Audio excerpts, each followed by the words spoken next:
సాక్ష్యమిచ్చెదా మన స్వామి యేసు దేవుడంచు సాక్ష్యమిచ్చెదా. సాక్ష్యమనగా గనిన వినిన సంగతులను తెలుపుటయే, సాక్ష్యమనగా గనిన వినిన సంగతులను తెలుపుటయే. సాక్ష్యమిచ్చు కొరకు నన్ను స్వామి రక్షించెనంచు సాక్ష్యమిచ్చెదా మన స్వామి యేసు దేవుడంచు సాక్ష్యమిచ్చెదా.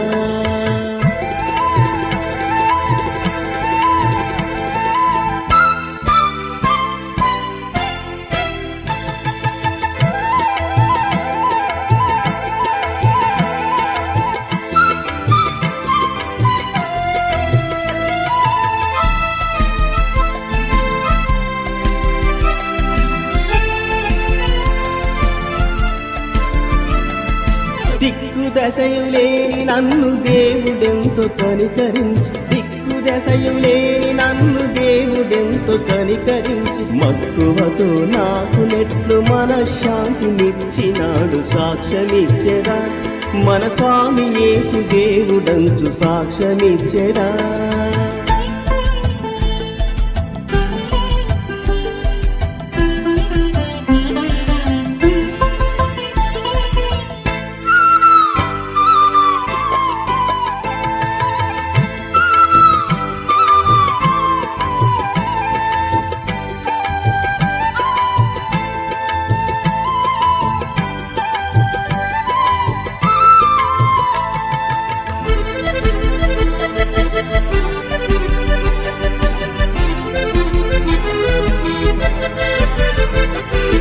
పల్లెటూల జనుల రక్షణ భారము నాపైని గలదు, పల్లెటూల జనుల రక్షణ భారము నాపైని గలదు. పిల్లలకును పెద్దలకును ప్రేమతో నా స్వానుభవము సాక్ష్యమిచ్చెదా మన స్వామి యేసు దేవుడనుచు సాక్ష్యమిచ్చెదా.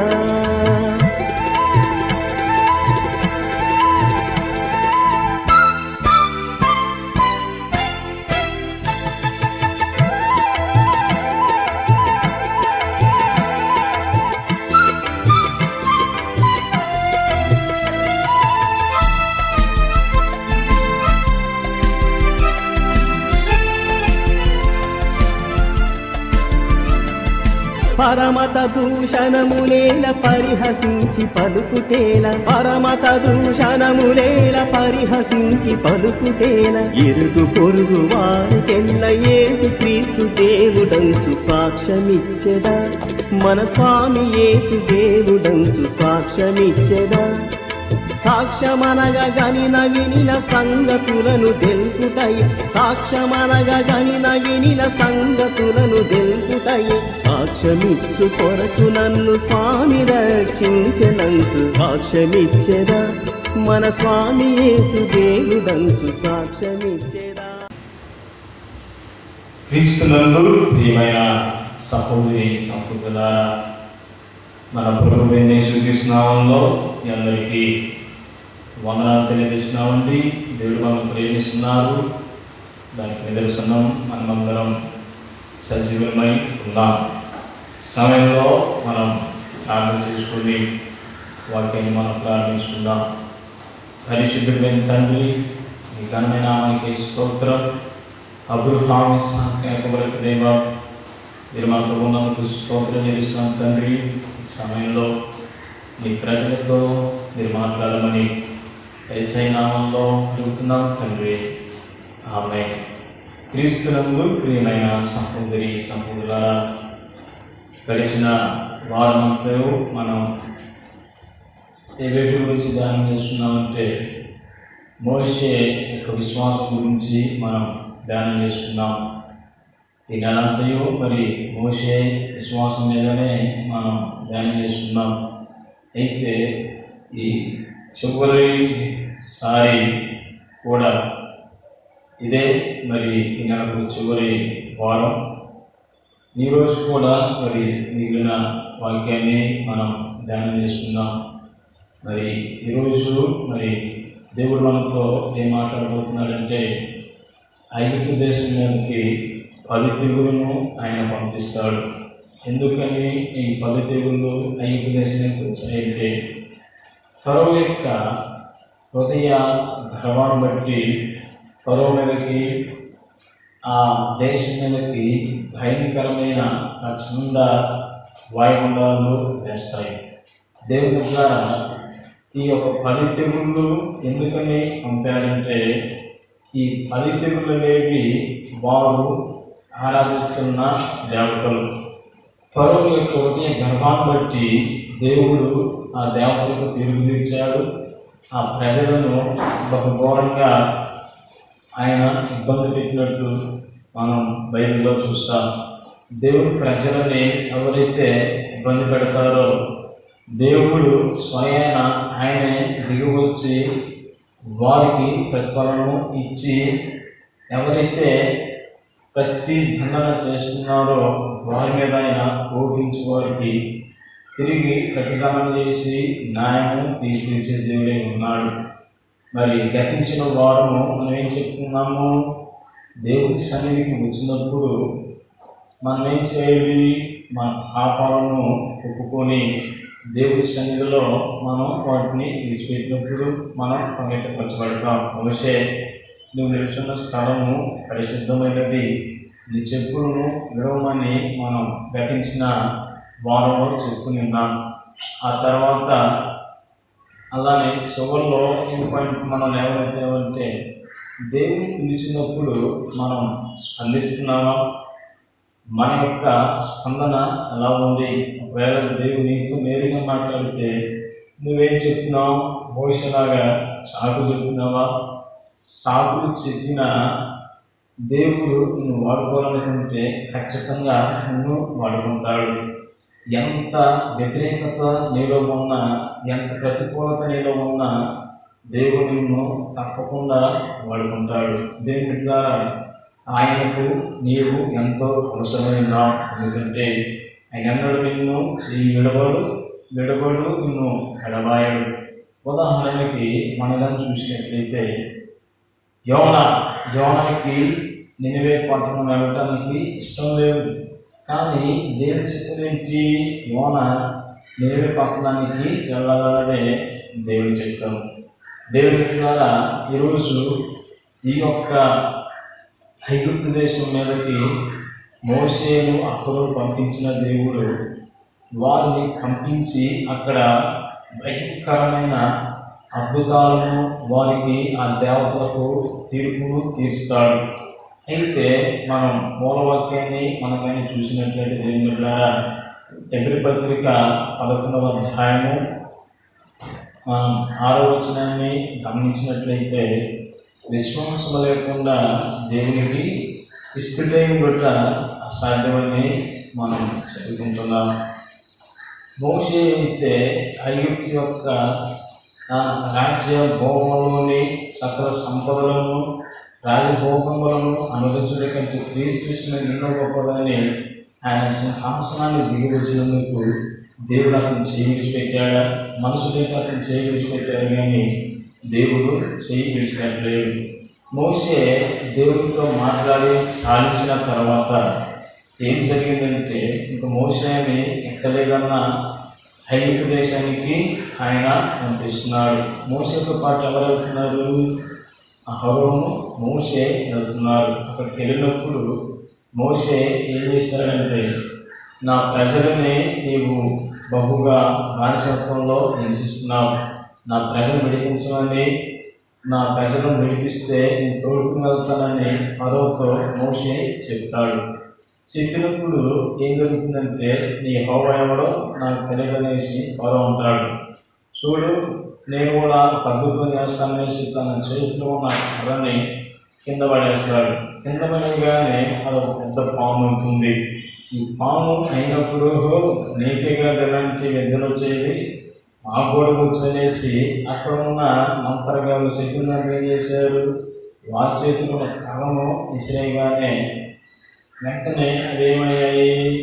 పాములు అయ్యాయి. అయితే పాములన్నింటినీ మోషే యొక్క కర్ర, ఆ యొక్క కర్ర చేత తయారు చేయబడిన పాము ఏం చేసిందండి?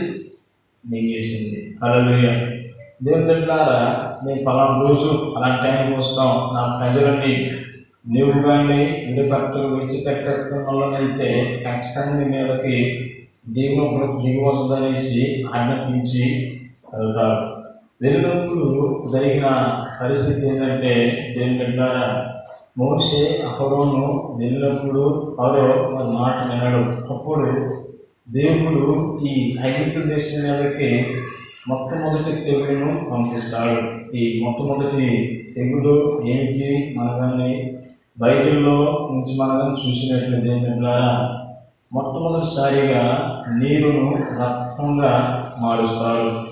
ఈ యొక్క వేద భాగము ఎక్కడ ఉంటుందంటే నిర్గమాకాండము 7వ అధ్యాయము 20 వచనం నుంచి 21 వచనాల వరకు మనం చూసినట్లయితే దేవుని బిడ్డలారా, ఇక్కడ ఆయన ఏం చేస్తాడంట, నీటిని రక్తముగా మార్చినట్లు మనం చూస్తాం.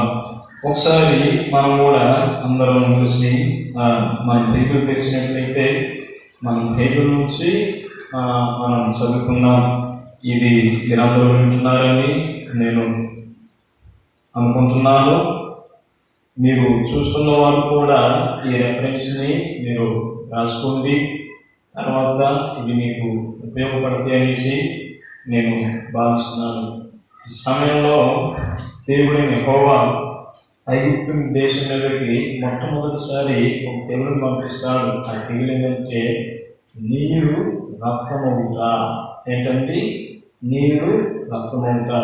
ఒకసారి నిర్గమాకాండము 7వ అధ్యాయము 20 నుంచి 21 వరకు మనం చూసినట్లయితే దీని దగ్గర యెహోవా ఆజ్ఞాపించినట్లు మోషే అహరోనులు చేసిరి. అతడు ఫరో ఎదుట అతని సేవకుల ఎదుటను తన కర్రను పైకెత్తి ఏటి నీళ్ళను కొట్టగా ఏటి నీళ్ళను రక్తముగా మార్చబడెను. చూడండి దేవుని బిడ్డలారా, మొట్టమొదటిసారి ఏం చేసిందంటే వారు ఎప్పుడైతే తన కర్రను ఎత్తిన ఏట్లు కొట్టగానే ఏటి నీళ్ళంతా ఏమైపోయాయి, రక్తముగా మారిపోయింది. అంటే వాగుల్లో నీళ్లు మారుతాయి, ఆ నీళ్ళలో ఎర్ర రంగులు ఎలా ఉంటుందో అట్లా అయిపోయింది. దేవుని చూడండి, దేవుడు తలుచుకుంటే ఏదైనా చేయటానికి సమర్థుడు, శక్తివంతుడు. దేవుడు ఎప్పుడు ప్రేమ కలిగిన వాడు, కరుణ కలిగిన వాడు. ఆ కరుణామూర్తిని మీరు తక్కువ అంచనా వేసి రెచ్చగొడితే భయంకరమైన పరిస్థితులు మీరు చవి చూస్తారు. అయితే దేవుడైన యెహోవా ఎందుకని మొట్టమొదటిసారి నీటిని రక్తముగా మార్చిండు మనం చూసినట్లయితే, ఈ ఐగుప్తీయులు నీటిని ఒక దేవతగా పూజిస్తారు. ఈ నీటిలో ఐగుప్తీయులందరూ వచ్చి ఏం చేస్తారంటే ఉదయం నుంచి సాయంకాలం వరకు ఆ ప్రాంతంలో ఎవరైనా సరే ఉదయకాలం చేసి స్నానం చేసి సూర్య నమస్కారాలు చేసి వెళ్ళిపోతారు. నీరు అనేది ఒక దేవతని వారి యొక్క భావన ఉంటుంది. ఈ ఐగుప్తీయులు ఈ నీటి దేవతకు ఒక పేరు పెట్టుకున్నారండి. ఆ పేరును మనం చూసినట్లయితే దీని పేరు వచ్చేసి కెహనం అప్పి. ఏంటండి? కెహనం అప్పి. ఈ కెహనం అప్పి అనబడిన దేవతలు ఈ నీళ్ళలో ఉంటారని వారి యొక్క భావన. అందుకని మీరు నీటిని కూడా ఎంతగానో వేడిస్తారు. ఐగుప్తులు నీటి దేవతగా కొలుస్తారు. కానీ వీరు పూజిస్తున్న ఈ దేవత వారి నుంచి వీరిని కాపాడలేకపోయింది. దేవుడు యొక్క ఔన్నత్యాన్ని, సర్వవంతాన్ని, దేవుడైన యెహోవా ఎంత గొప్పవాడో అన్నది ఇక్కడ లేఖనం తెలియజేస్తుంది. ఈ మహాతీర్పు ద్వారా దేవుడు నిరూపించబడటానికి ఈ ఐగుప్తుల మొదటి తీర్పు అనేది ప్రకటించబడింది. హల్లెలూయా. ఆ తర్వాత ఫరో మరలా మాట వినడు. ఆ మాటలను కారణం చేత దేవుడైన యెహోవా రెండవసారి ఐగుప్తు మీదకి మరొక తెగులును పంపిస్తాడు. ఈ తెగులు ఏమిటంటే రెండవ తెగులు వచ్చేసి నిర్గమాకాండము 8వ అధ్యాయము 5 నుంచి 6 వరకు మనగా చూసినట్లయితే ఇక్కడ ఏమని ఉంటుందంటే కప్పలను ఆయన పంపిస్తాడు. కప్పలనే ఎందుకు పంపిస్తాడు అంటే ఈ ఐగుప్తులు కప్పలను పెట్టుకుని ఏం చేస్తారు? కప్పలని దేవతలుగా ఆరాధిస్తారు. అప్పుడప్పుడు మన ఇండియాలో కూడా వాన పడకపోతే ఈ హిందూ సోదరులందరూ ఏం చేస్తారంటే రెండు కప్పలు తీసుకొని దానికి ఒక పెద్ద తాడు పెట్టి మధ్యలో ఒక కప్ప కాళ్ళకి దారాలతో ముడేసి మోసుకుంటూ పోతున్నప్పుడు బస్సు వేసుకుని దాని మీద పోతే కప్పలకి పెళ్ళైపోయింది. కప్పల ద్వారా ఏమొస్తుంది? వాన పడుతుంది అనేసి మన యొక్క నమ్మకం. ఈ కప్పలని ఎవరండి పూజిస్తారంటే ఐగుప్తీయులు. ఈ కప్పలను కూడా ప్రేమిస్తారు. దీని పేరు వచ్చేసి కైట్. ఈ కప్పల దేవత వీరికి దేవతగా ఉంటుంది. ఈ ఫరో ఎదుట వీరు ఏం చేశారు? ఐగుప్తు దేశం మీదకి కప్పలను రాజేసినట్లు మనం నిర్గమకాండము 8వ అధ్యాయము 5-6 చూసినట్లయితే ఇక్కడ ఉంటుంది. ఏమని ఉంటుంది దేవుని బిడ్డలారా? ఇక్కడ చూసినట్లయితే ఆ కప్పలు నీ మీదకి, నీ జనుల మీదకి, నీ సేవకులందరి మీదకి వచ్చునని యెహోవా సెలవిస్తున్నాడని చెప్పాను. మరియు యెహోవా మోషేతో ఎట్లా, నేను నీకు ఫరోను చూచి నీ కర్ర పట్టుకొని ఏటి కాళ్ళ మీదను చెరువుల మీదను నీ చెయ్యి చాపి ఐగుప్తు దేశం మీద కప్పలను రాజేయమని అతనితో చెప్పమనగా ఫరోను ఐగుప్తు జనుల మీద తన చెయ్యి చాపాను. ఇప్పుడు కప్పలు ఇంకి వచ్చి ఐగుప్తు దేశం కప్పాను. చెప్పండి దేవుడా, ఎప్పుడైతే దేవుడు ఈ విధంగా చెప్పాడో వెంటనే కప్పలన్నీ వచ్చాయి. వీరు ప్రేమగా ఇష్టపడుతున్న దైవాలు వీరిని ఏం చేశాయి? రక్షించలేక పోయి ఆ తర్వాత ఈ కప్పలని కూడా ఇంకొక కప్పలు వచ్చేసి ఏం చేయాలి? నిలబడితే అనేసి మనోళ్ళు ఏం చేశారు అంటే సెకండ్ గంటలు మళ్ళా వాళ్ళు కప్పలను కూడా నడిపించారు. ఇంట్లో చూసిన కప్పలు, వీధుల్లో చూసిన కప్పలు, బట్టలు వేసుకునేటప్పుడు చూసిన బట్టలు కూడా కప్పలు ఇవ్వతాను. ఈ మధ్యకాలం నేను రాత్రికాలం భోజనం చేసినప్పుడు పెరుగు వేసుకున్న పెరుగు తింటాం కదా, ఈ పెరుగు ప్యాకెట్ ఉంటుంది. ఈ ప్యాకెట్లో కూడా చూస్తే ఒక కప్ప బయటకు వచ్చింది. దాన్ని చూసి విసిరేసాను. ఆ నుంచి ప్యాకెట్లో పెరుగు నేను కూడా తిన్నాను. మీరు అన్నం తింటే అన్నంలో కప్పలు వచ్చి పడుతున్నాయి. చూడండి జరిగినట్లు నీళ్ళు ముంచుకున్నాను. ఇక్కడ చూసి కొండలో కప్పలు ఉన్నాయి. ఎక్కడ చూసిన కప్పలతో ఈ ఐగుప్తు దేశం ఏమైపోయింది? నిండిపోయి ఉన్నది.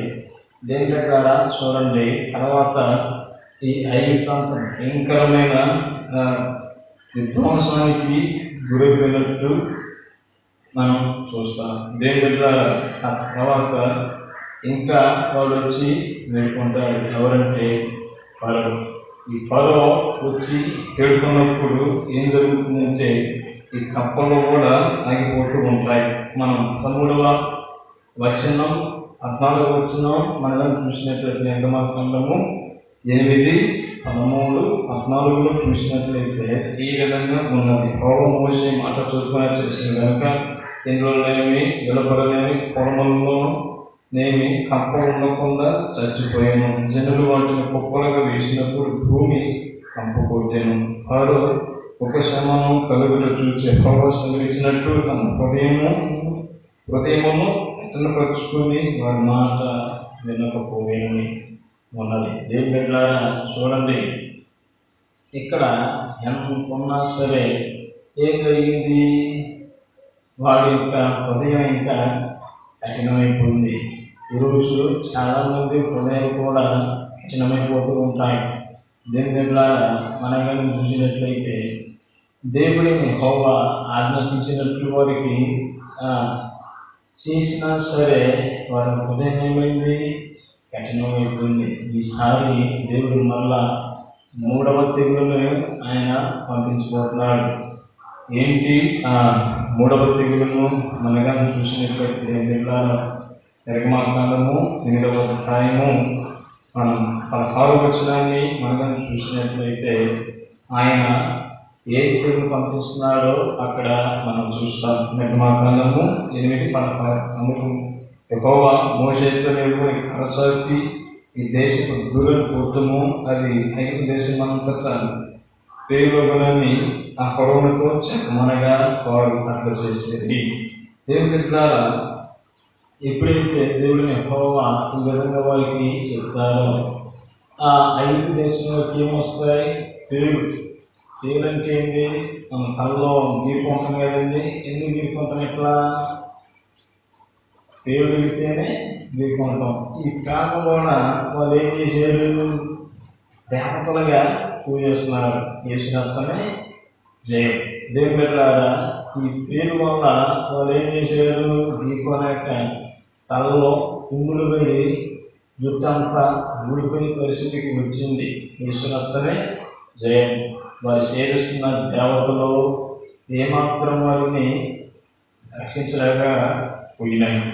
ఆఖరిగా మనం చూసినట్లయితే, ఇంకా చూసినట్లయితే దేవుని బిడ్డలారా, ఈ పేద దయ్యాల పేరు ఏంటి అంటే సెబా జైన్స్. ఈ జైన్స్ని శబాస్గా వీరు పేడను పెట్టుకొని వారు ఏం చేస్తారంటే భోజనం చేస్తారు. ఈ ఐగుప్తు దేశం మీద 4వ తెగులుగా పేరును ఆయన 3వదిగా రప్పిస్తారు. దీని ద్వారా ఇంకా మనం చూసినట్లయితే ఐగుప్తు దేశం మీదకి 4వ తెగులును మనం చూసినట్లయితే నిర్గమాకాండము 8వ అధ్యాయము 24వ వచనంలో మనం చూసినట్లయితే యెహోవా అలాగూ చేశాను, బాధాకరమైన ఏకల గుంపులు ఫరో ఇంటిలోనికి అతని సేవకులలోనికి వచ్చి ఐగుప్తు దేశం అంతటా వ్యాపించాను. ఆ దేశము ఏకల గుంపు వలన చెడిపోయాను. 4వ తెగులు ఏంటంటే ఏకల గుంపు.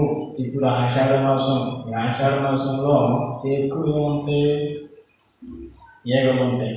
పొట్టల్లో ఇంకా చూసినట్లయితే చివరి గుంపులు చూసినట్లయితే ఎక్కువ ఏమవుతాయంటే ఏమలు అవుతూ ఉంటాయి. ఎక్కువగా మనం ఏం చేస్తామంటే గొడవ తీసుకొని అట్లా ఇట్లా ఇట్లా అనేసి మనం ఏగలను అందిస్తూ ఉంటాం.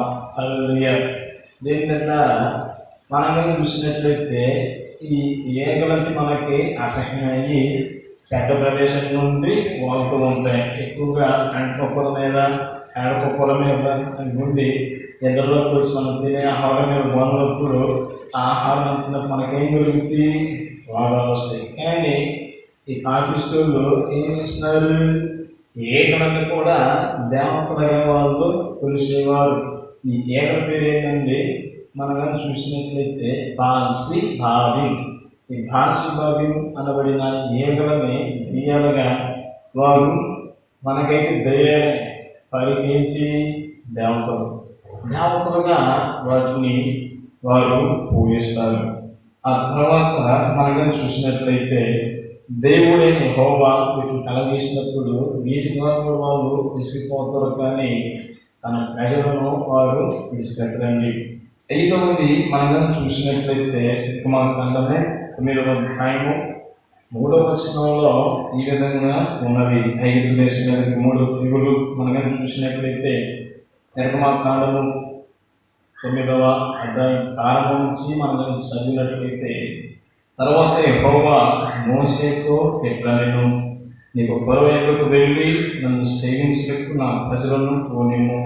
నీకు వారిని పోనినొల్లక ఇంకను వారిని నిర్బంధించిన ఎడల ఇదిగో యెహోవా బాహుబలము పొలములనున్న నీ పశువుల మీదకని, నీ గుర్రముల మీదకని, గాడిదల మీదకని, ఒంటెల మీదకని, ఎద్దుల మీదకని, గొర్రెల మీదకని వచ్చునని మిక్కిలి బాధాకరమైన తెగులు కలుగునని దేవుడిని యెహోవా ఆజ్ఞాపించినప్పుడు ఈ విధంగా వాళ్ళు చేసినప్పుడు వాళ్ళకి ఏం కలిగింది?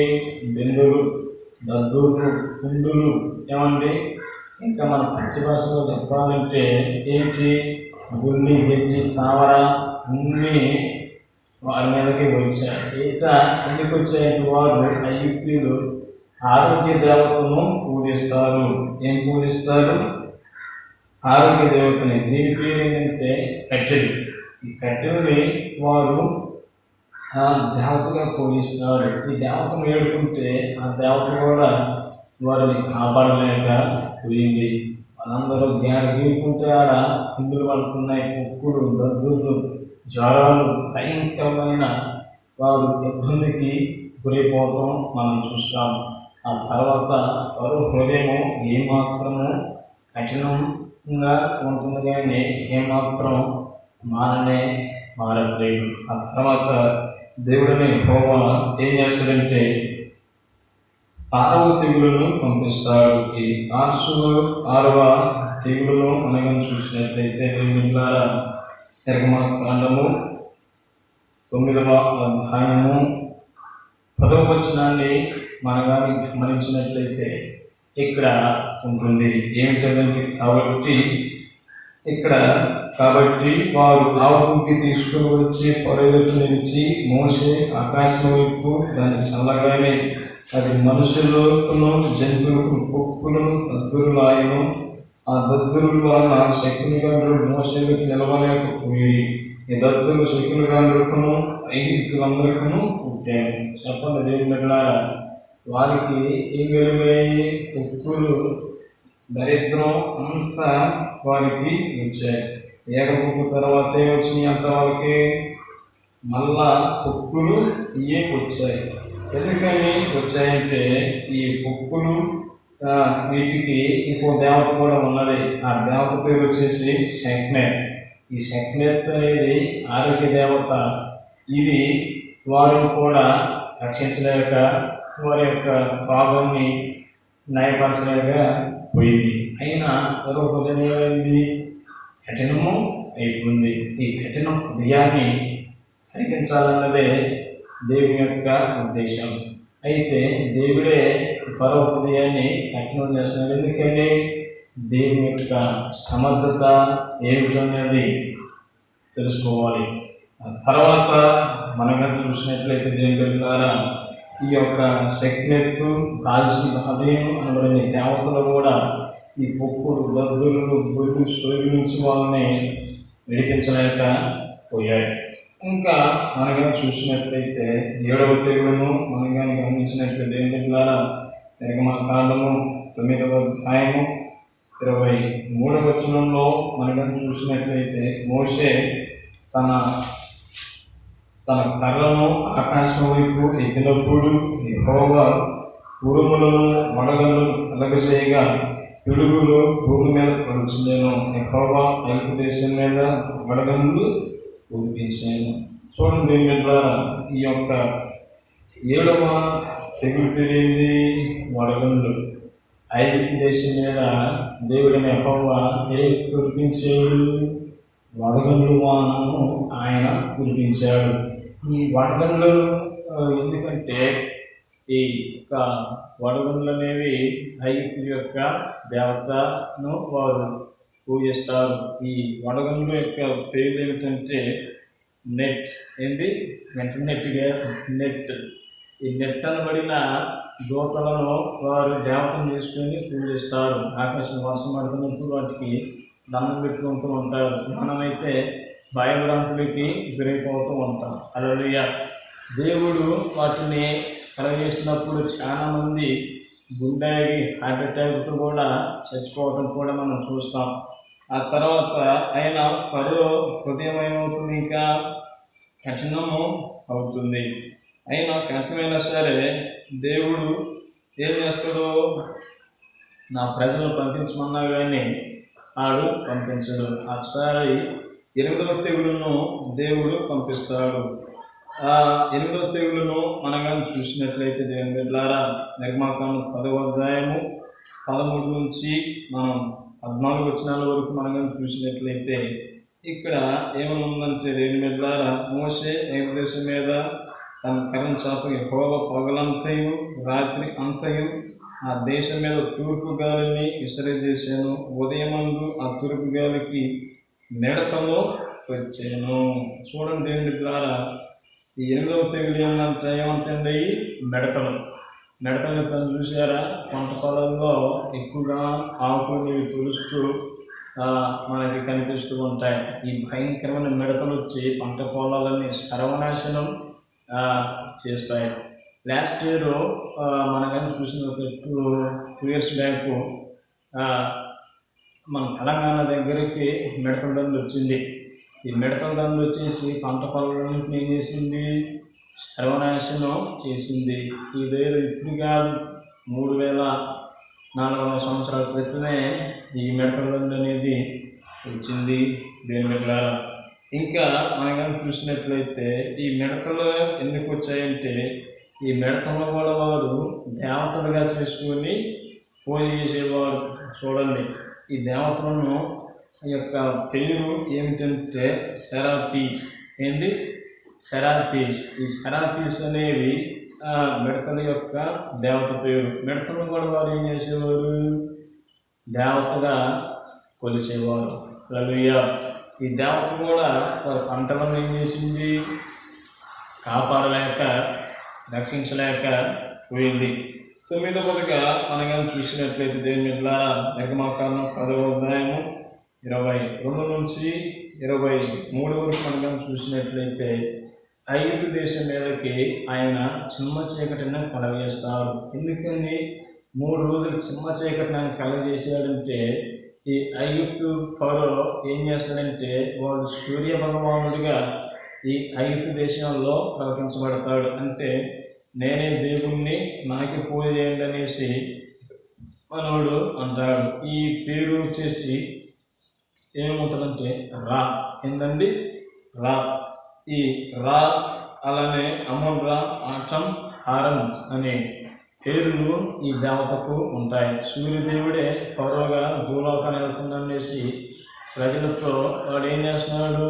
నింపించుకుంటున్నాడు. అప్పుడు ఈ దేశం మీదకి ఏమొచ్చింది? భయంకరమైన చిమ్మ చీకటి వచ్చింది. అంటే కళ్ళున్నా కానీ గుడ్డెడుతున్న సమానం అలాంటి పరిస్థితి. హల్లెలూయా. అయితే ఫరో వారికి ఏం చేసాడు? వెలుగునీయలేకపోయాడు. మన దేవుడు ఏం చేశాడంటే అంధకారంలో ఉన్న తన ప్రజలకు వెలుగు కలగజేయడానికి ఆయన లోకానికి వచ్చాడు. అందుకని ఆయన సువార్తను ప్రకటించే వారందరినీ ఆయన ఏమంటాడంటే మీరు లోకమునకు వెలుగై ఉన్నారు. హల్లెలూయా. ఈ విధంగా ఆయన 9వ తెగులుగా చిమ్మ చీకటిని పంపిస్తాడు. ఆఖరిగా మనగా చూసినట్లయితే నిర్గమాకాండము 12వ అధ్యాయము 29 నుంచి 30 వరకు మనగా చూసినట్లయితే సంహార దూత అనేది బయలుదేరుతుంది. దేవుని ద్వారా ఈ సంహార దూత అనేది ఐగుప్తులకి కాదు, ఇశ్రాయేలు ప్రజలను కూడా సంహరించింది. 9 తెగుళ్ళల్లో ఐగుప్తులు ఒక్కరికే వస్తే ఈ 10వ తెగులు అనేది ఐగుప్తులు కూడా సంక్రాంతమైనది. వారి అట్ట కాపాడబడాలంటే వారు ఏం చేస్తారంటే దేవుడు ఒక హింట్ ఇచ్చాడు. అదేంటంటే మీరు బ్రతకాలంటే ఒక గొర్రెపిల్లను వధించి ఇసుకలతో మీ ద్వారబంధరాలకు అడ్డకమ్మి నిలువు కమ్మిగా మీరు పూసినప్పుడు ఆ గుర్తును చూసి ఆ దూత అనేది ఏమవుతుంది? దాటిపోతుంది అనేసి దేవుడు యెహోవా దేవుడు మోషేకి ఆజ్ఞాపించినప్పుడు వారు అటు విధంగా చేస్తారు. ఈ ఫరో వాళ్ళకైతే తెలియదు కాబట్టి ఫరో యొక్క పెద్ద కుమారుడు మొదలుకొని ఆ దేశంలో బానిసల యొక్క పెద్ద కుమారుడు వరకు అందరూ కాయకి. హల్లెలూయా. చూడండి, ఈ దెబ్బతో మనోడికి గుండెలు జల్లనేసి మీరు ఎక్కడొద్దు, మీరు వెళ్ళిపోండి అనేసి అన్నారు. ఈ యొక్క సంహారభూత గురించి నేను ఎప్పుడన్నా ఇంకా మీకు పస్కా పండుగ అనే ఒక పండుగ ఉంది, దాంట్లో మీకు వివరంగా అందిస్తాను. ఇంతవరకు మనం చూసినట్లయితే ఏంటంటారా ఈ ఐగుప్తు దేశం మీదకి ఎన్ని తెగుళ్ళు వచ్చాయి? 10 తీర్పులు, 10 తెగులుగా అవి వచ్చాయి. దేవుడని యెహోవా గొప్పవాడు, సర్వశక్తిమంతులని నిరూపించడానికి ఈ కార్యాన్ని జరిగింది. ఈరోజు మనం కూడా ఫరో అనే మన హృదయం కఠినంగా ఉంటే ఫరో తిన్న దెబ్బ మనం కూడా తింటాం. కావున మన హృదయాలలో ఉంటున్న కఠినతను తీసివేసి దేవుని వైపు మన మనసును మార్చినట్లయితే రాతి గుండెను తీసి ఈ మాంసం గుండెను స్థానాన్ని ప్రభు యెహోవా సెలవిస్తున్నాడు. కావున నీ హృదయంలో ఉన్న కాఠిన్యం తీసివేసి నీ మనసును ఆయనకి ఇచ్చినట్లయితే తప్పక నిన్ను దీవించి ఆశీర్వదిస్తారు. అటు కృపాధన్యత దేవుడు మీ అందరికీ అనుగ్రహించును గాక. ఆమేన్, ఆమేన్, ఆమేన్.